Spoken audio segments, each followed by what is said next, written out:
If you are a projector who is looking at the world and looking at people who are suffering and having a really hard time, whether it is your family, your friends, just people in your community or your clients, and you find that you have this tendency to fall into this pattern of rescuing them. So we're going to talk about that today.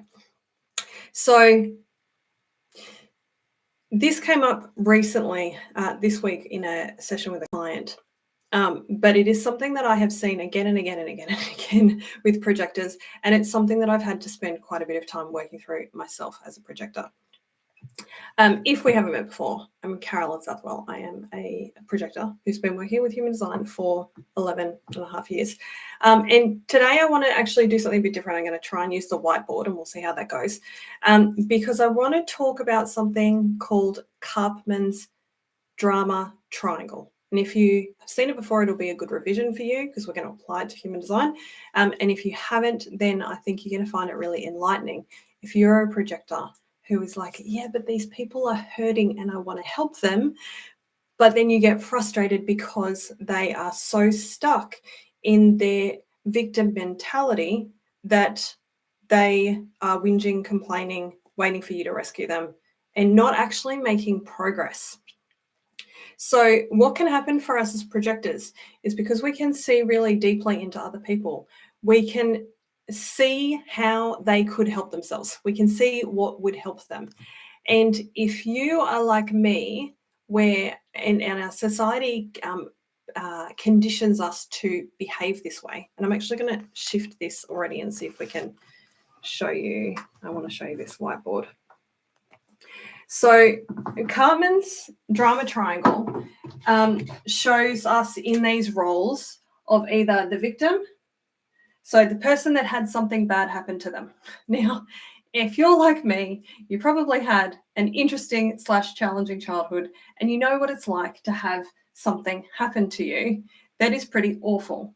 Now, when we're talking about this in this context, we're not talking about the person who has had something happen in the immediate space, right? If I was to come across somebody who was in the middle of being attacked or abused, and I was in a position to be able to physically rescue that person from that situation, you better be sure I'm going to damn do it, right?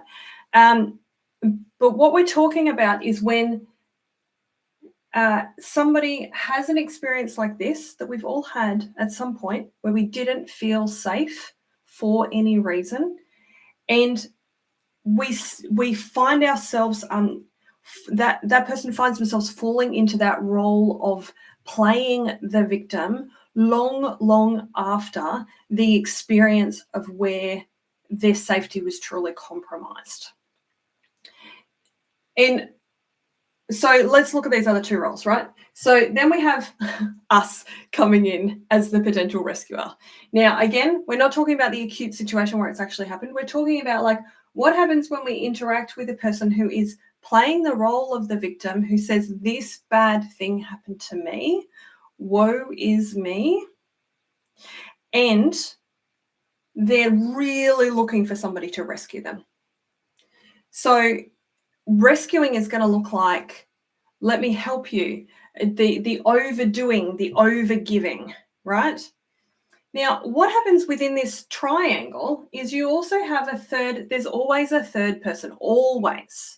So for the victim who is talking about the thing that happened all those years ago, and bear with me if this is triggering you, because it's going to move to a place that's going to be super helpful, I promise. And I promise that my intention in sharing this with you is not to bully or harass victims. If you're seeing me that way, you're seeing me as the persecutor. So I promise we're moving to something that will feel really powerful if you can hear me.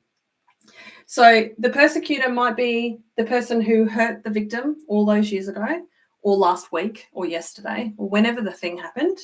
And your job as the rescuer is to see the victim as the good guy, see the persecutor as the bad guy, and try and help the victim. Now, here's what happens when we play in this drama triangle. If a person is getting too much attention from being the victim, It doesn't matter how hard you try and rescue them, you will never truly empower them. They can never truly heal. When I was introduced to this triangle, and it's not traditionally taught, but I love that this is the way it was taught to me, that there is this circle out here that is called 100% responsibility, that says my job, where I am the victim, there are things in my life where I was a victim of an abuse. Okay, let's just use that word, right? So my job, when I think about how I was a victim of that, is to think about, where do I have responsibility? Where can I empower myself? Where can I help myself to improve the quality of my life? What is in my control to change? And my job is to try and step out of this role that says, woe is me, somebody please rescue me, somebody please punish the bad guy, and instead go, well, that thing happened, it was kind of fucked. It really was. I didn't like it. It's not great. Wouldn't wish it upon anybody else. But I have to be willing to help myself. Now, when you are the rescuer, your job is not to enable this person.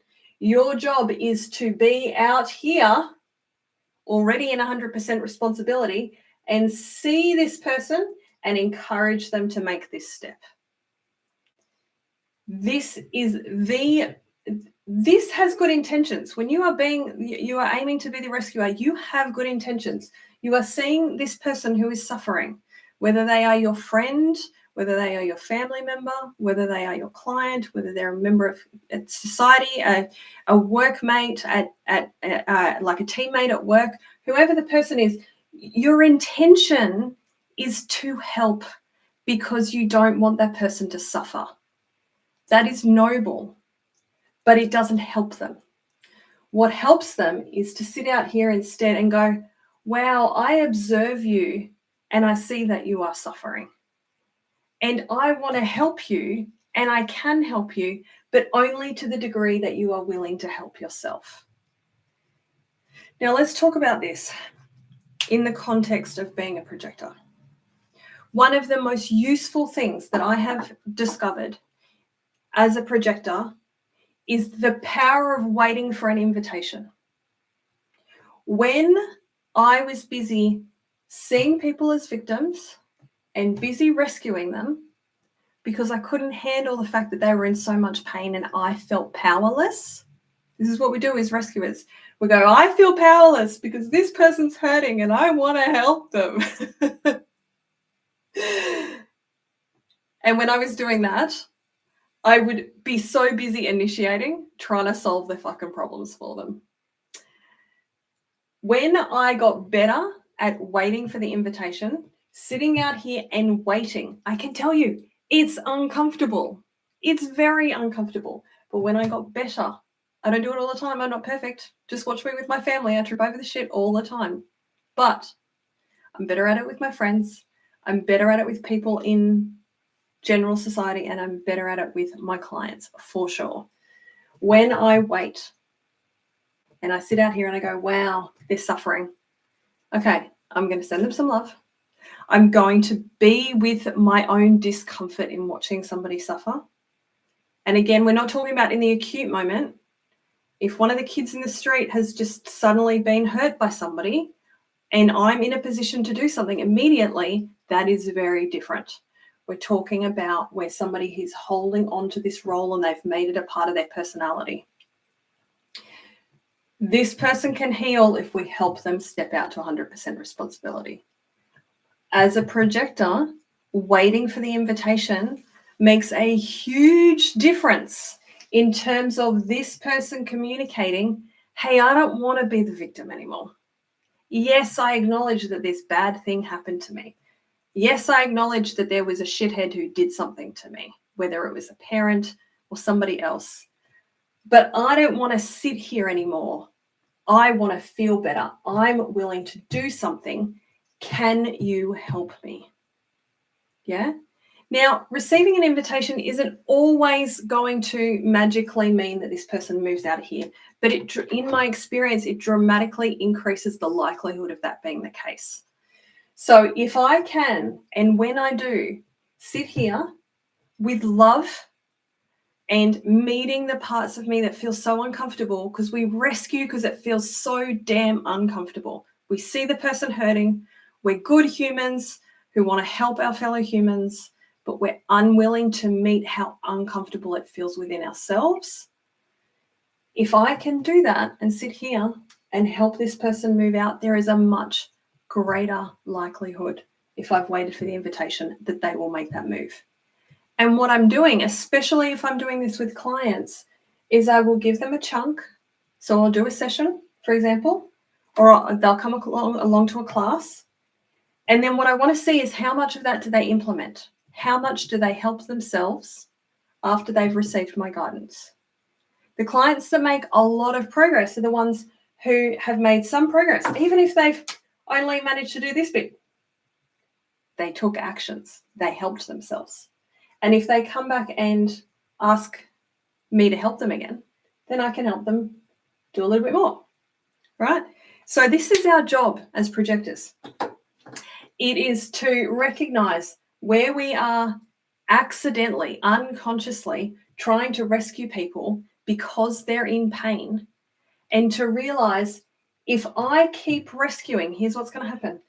If I play the role of rescuer, if you play the role of rescuer, and you keep trying to rescue people who aren't willing to help themselves, bless them, they're trying. They don't know how. They don't know how to do this. But if you keep doing this, you will burn yourself out. You will make yourself sick. You can't help anywhere near as many people as you would like to help if you keep getting dragged into this drama triangle. Now, I want you to know, here's something that's going to happen.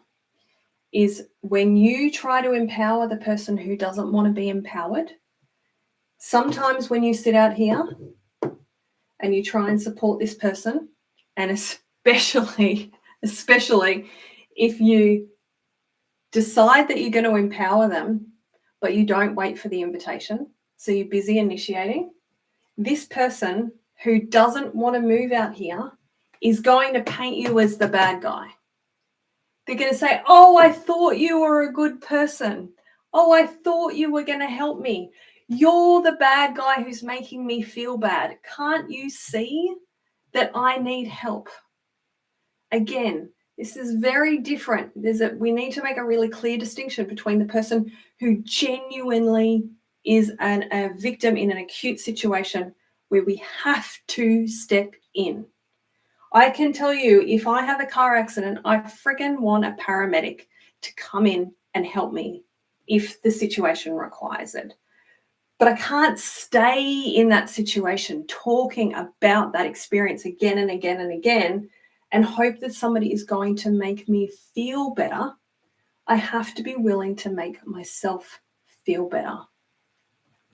So please be mindful. The couple of things I want you to take away from here, there's probably 3.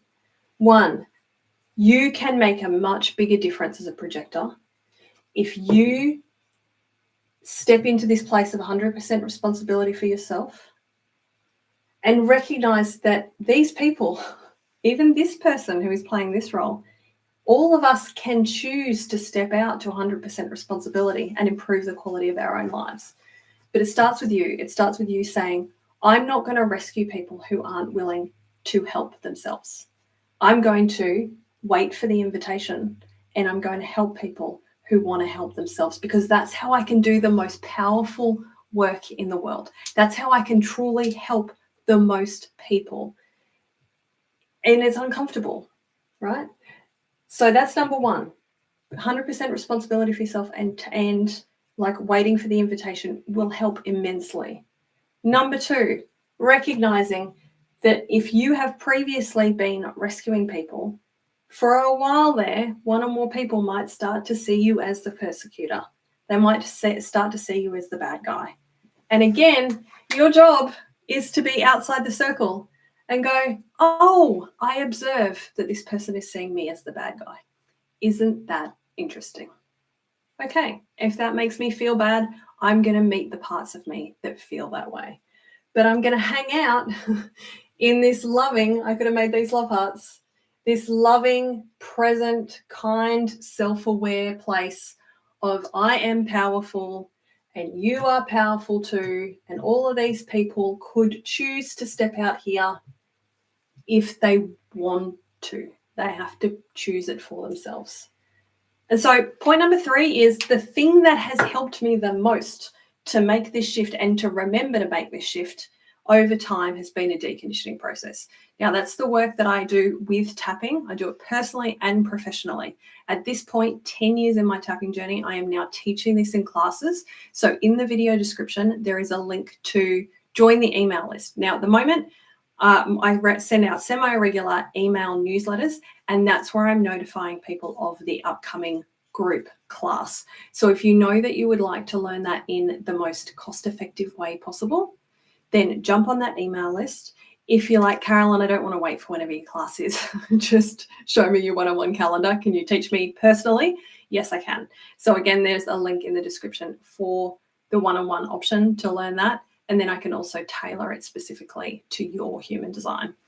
So thanks for joining me today. I hope this was helpful. If you have further questions on this, where you recognize that you're being the rescuer and you really want to help people who are suffering, but you know that you need to step out here and you have questions about how this might all play out, I'm happy to receive them in the comments.